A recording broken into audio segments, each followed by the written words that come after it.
Han Yang Qun的。Sağ ol bas.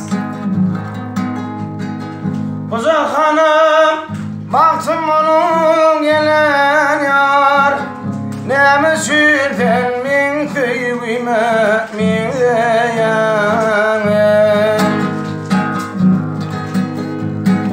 Zahannamin İranlardı mahkememe,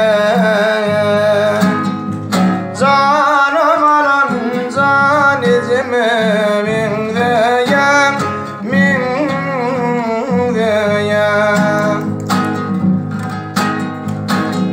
Yetim arka gönlüm zoşu oynardı, arzularım kanat takı ve yaynardı.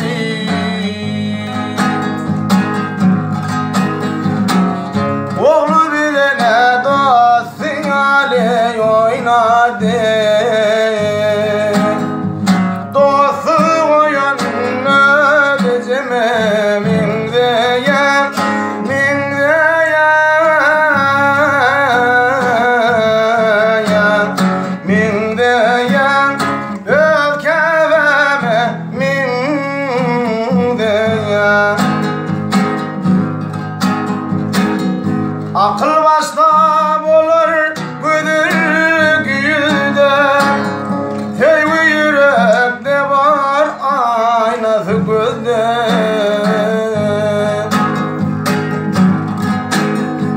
Ey teyvilim kabat geline sen güyüzüm, güyü tiren gözlerime min deyen, min deyen.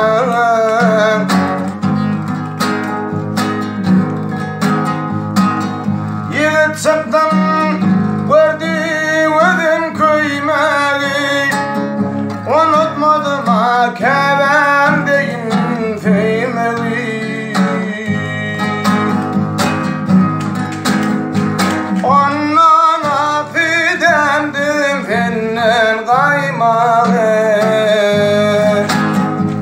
kaymak yarım sen kaygıma min deyan, min deyan,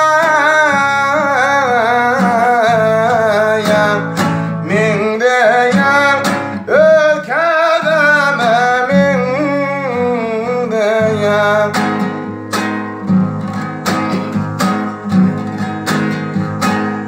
Anan yarın senin kılın ağlama, anan yarın sen vefalı ağlama. Bu olup min şu dünyada bağlama,